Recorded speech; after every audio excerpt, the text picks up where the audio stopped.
Good morning students. Today we will study about heat zones. Previous class में हम लोगों ने ग्लोब और लैटिट्यूड्स के बारे में स्टडी किया था. आज हम लोग हीट जोन्स के बारे में पढ़ेंगे.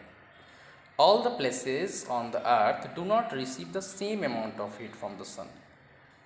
अर्थ पे जितने भी प्लेसेस हैं, है ना, उनको सन से सेम अमाउंट में हीट नहीं मिलता है. ठीक है, तो अर्थ पे जितने भी प्लेसेस हैं उन्हें सन से सेम अमाउंट में हीट नहीं मिलता है. The important latitudes help demarcate certain zones. तो कुछ जो हम लोग पिछले क्लास में भी हम लोगों ने कुछ इम्पॉर्टेंट लैटिट्यूड्स के बारे में स्टडी किया था, तो वो इम्पॉर्टेंट लैटिट्यूड्स क्यों बनाए गए हैं, तो आज हम लोग इस चीज़ को समझ पाएंगे. जो इम्पॉर्टेंट लैटिट्यूड्स हैं, जैसे ये आपका 0 डिग्री पे इक्वेटर हो गया, है ना, ये 23.5 डिग्री नॉर्थ पे Tropic of Cancer, 23.5 degree south पे Tropic of Capricorn, 66.5 degree north पे, देखिए यहाँ पे लिखा हुआ भी है, आर्कटिक सर्किल, और 66.5 डिग्री साउथ पे अंटार्कटिक सर्किल. और ये तो आपका 90 डिग्री साउथ नॉर्थ पे पोल है और 90 डिग्री साउथ पे नॉर्थ पोल है और यहाँ पे साउथ पोल है. तो चलिए, ये तो हम लोग पिछली क्लास में हम लोगों ने जाना था इस बारे में कि ये सभी इम्पॉर्टेंट लैटिट्यूड्स है. और ये इम्पॉर्टेंट लैटिट्यूड्स जो हैं वो पूरे अर्थ को क्लाइमेटिक जोन्स में बांटते हैं, या फिर हीट जोन्स भी आप कह सकते हैं. Which have similar climatic condition, they are called the climatic zones और हीट जोन्स. ये देखिए, ये आपका टॉरिड जोन है, ये ग्रीन कलर से टेम्परेट जोन है, और ग्रे कलर जो आप देख रहे हैं दोनों हेमिस्फीयर में, वो फ्रिजिड जोन है. तो कितने जोन हो गए? Torrid zone, temperate zone and frigid zone. अब हम एक एक करके इन सारे जोन्स के बारे में स्टडी करेंगे. The equator and the areas near it receive direct rays of the sun. जैसे ये आपका अर्थ है और ये इक्वेटर है, ठीक है, और ये मान लीजिए आपका सन है. तो सन की जो हीट है, सन का जो रेज है ना, वो डायरेक्ट यहाँ पड़ेगा. कहाँ? इक्वेटर पर. इसलिए यहाँ पर हीट बहुत ज़्यादा होता है. ये आपका इक्वेटर के जो आसपास का इलाका है ना, आसपास का जो रीजन है, वो काफ़ी एक्सट्रीम हीट होता है यहाँ पे. The areas, the equator and the areas near it receive direct rays of the sun as the earth is round. The sun rays become more and more slanting as we move away from the equator towards the pole. और जैसे जैसे हम equator से पोल की ओर जाते हैं तो सन की रेस जो है स्लैंटिंग होती जाती है ना. अगर अर्थ काफ़ी बड़ी है तो ये स्लैंटिंग, इसकी रेस क्या होगी? स्लैंटिंग होगी, देखिए, है ना. तो स्लैंटिंग जब रेस होगी, जैसे जैसे हम पोल की तरफ जाएंगे तो क्या होगा? सन की रेस स्लैंटिंग होती जाएगी. On the basis of the amount of heat receive from the sun, the earth is divided into 3 heat zones, torrid zone, temperate zone and frigid zone. तो जहाँ सन की रेस सीधी पड़ती है, डायरेक्ट पड़ती है इक्वेटर के पास, वो आपका टॉरिड जोन है. और जैसे जैसे पोल की ओर जाते हैं तो अमाउंट ऑफ हीट कम होता जाता है ना. जैसे जैसे इक्वेटर से हम पोल की ओर जाएंगे तो अमाउंट ऑफ हीट कम होता जाता है. और इसी के आधार पर जो है पूरे अर्थ को अलग अलग 3 जोन्स में बांटा गया है. तो सबसे पहले हम लोग बात करेंगे टॉरिड जोन की. As the name suggest, the torrid zone has a hot climate. जैसा कि नाम भी बता रहा है, इसका हिंदी में टॉरिड का मतलब होता है उष्ण. उष्ण का मतलब होता है गर्म, ठीक है. As the name suggest, the torrid zone has a hot climate. This zone lies between the Tropic of Cancer and the Tropic of Capricorn. ये जो जोन है टॉरिड जोन, ये Tropic of Cancer, Tropic of Capricorn के बीच होता है. ये देखिए, ये जो दिख रहा है ना येलो कलर, ये आपका टॉरिड जोन है. और ये इक्वेटर के चूँकि आसपास है ना, इक्वेटर पे सन की रेज बिल्कुल सीधी पड़ती है, तो इसलिए ये एरिया, ये रीजन काफ़ी गर्म होता है. It is a hottest zone on earth as it receives more और less the direct rays of the sun. ये अर्थ का सबसे हॉटेस्ट जोन है क्योंकि यहाँ पर सन की डायरेक्ट रेज होती है ऑल द ईयर अराउंड, पूरे साल, है ना. It is also known as the tropical zone. Torrid zone का एक और नाम है tropical zone. Most of India lies in this zone. The Amazon basin also lies in this zone. India का जो साउथर्न पार्ट है ना वो इसी जोन में आता है, ट्रॉपिकल जोन में या फिर ट्रॉपिकल जोन भी कह सकते हैं। और अमेजन बेसिन जो है ना वो भी इसी जोन में आता है।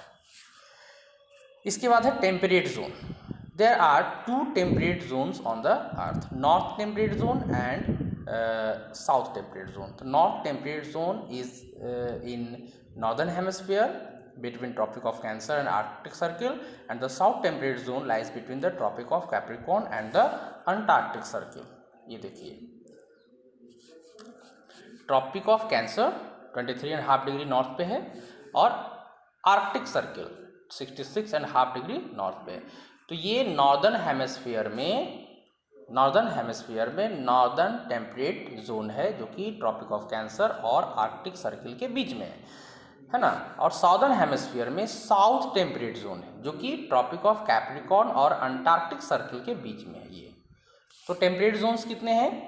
2 है ना, north temperate zone and south temperate zone. North temperate zone Tropic of Cancer और आर्कटिक सर्किल के बीच वाला इलाका, और ट्रॉपिक ऑफ कैप्रिकॉर्न और अंटार्कटिक सर्किल के बीच का हिस्सा, ये दोनों जो है आपका टेम्परेट जोन है। यहाँ पर टेम्परेट जोन, यस, इसे हम टेम्परेट जोन कहते हैं। और मॉडरेट क्लाइमेट यहाँ पे होता है, टेम्परेचर यहाँ पे मॉडरेट होता है। मॉडरेट का मतलब neither too hot not too cold, न बहुत ज़्यादा गर्म न बहुत ज़्यादा ठंडा। As this zones receive the slanting rays of the sun, इस जोन्स में सन की रेज जो होती है वो स्लैंटिंग होती है, ठीक है। तो इसलिए यहाँ पे जो क्लाइमेट होता है वो बहुत ज़्यादा हॉट या फिर ना बहुत ज़्यादा हॉट होता है ना बहुत ज़्यादा कोल्ड होता है। देखिए, डायरेक्ट रेज और स्लैंटिंग रेज। डायरेक्ट मतलब बिल्कुल सीधी किरणें पड़ेंगी और यहाँ पर तिरछी पड़ेंगी। Direct rays of the sun always give more heat, जब सन की रेज डायरेक्ट होगी ना तो हीट ज़्यादा होगा then the slanting rays as they cover a comparatively lesser area of the earth surface. आप किसी टॉर्च को डायरेक्ट सीधे आप ज़मीन पे लगाएं, टॉर्च की जो लाइट है वो डायरेक्ट सीधा अगर ज़मीन पे आता है ना तो वो काफ़ी कम एरिया कवर करेगा, यानी जो भी टॉर्च की लाइट है वो छोटे से एरिया में कंसनट्रेट होगी, तो वहाँ पे लाइट अधिक होगी। लेकिन जब आप टॉर्च को थोड़ा तिरछा करेंगे, ठीक है, स्लैंटिंग करेंगे, तो रेज ज़्यादा एरिया कवर करेगी, जो लाइट है ना उसकी वो ज़्यादा एरिया कवर करेगी, लेकिन उसका जो कंसंट्रेशन है वो क्या हो जाएगा, कम हो जाएगा। तो इक्वेटर पे सन की रेज डायरेक्ट होती है इसलिए कंसंट्रेशन ज़्यादा होता है, इसलिए वहाँ पे हीट ज़्यादा होती है। लेकिन जैसे जैसे पोल की ओर जाते हैं, जैसे हम टेम्परेट जोन में चले गए तो वहाँ पर सन की रेज स्लैंटिंग होती है और स्लैंटिंग रेज में कंसंट्रेशन कम हो जाता है क्योंकि उसे ज़्यादा एरिया कवर करना होता है। अब हम पोल की ओर और ज़्यादा नज़दीक जाते हैं तो वहाँ पर जो स्लैंटनेस है वो और ज़्यादा बढ़ेगी। There are 2 frigid zones, the north frigid zone and the south frigid zone.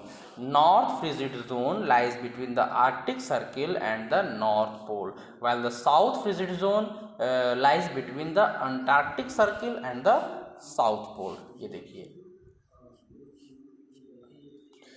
ये आर्कटिक सर्किल है और यहाँ पे नॉर्थ पोल है। तो इसके पास का जो रीजन है वो क्या हो गया, फ्रिजिड जोन। यहाँ पर सन की रेज बहुत ज़्यादा स्लैंटिंग होगी, है ना, तो इसलिए हीट जो है बहुत कम पहुंच पाता है। और वही बात साउथ फ्रिजिड जोन में भी है ना। अंटार्कटिक सर्किल और साउथ पोल के बीच का जो रीजन है वो क्या हो गया, साउथ फ्रिजिड जोन। यहाँ भी सन की रेज क्या होगी, काफ़ी ज़्यादा स्लैंटिंग होगी। तो फ्रिजिड जोन्स कितने हैं, वो भी 2 हैं।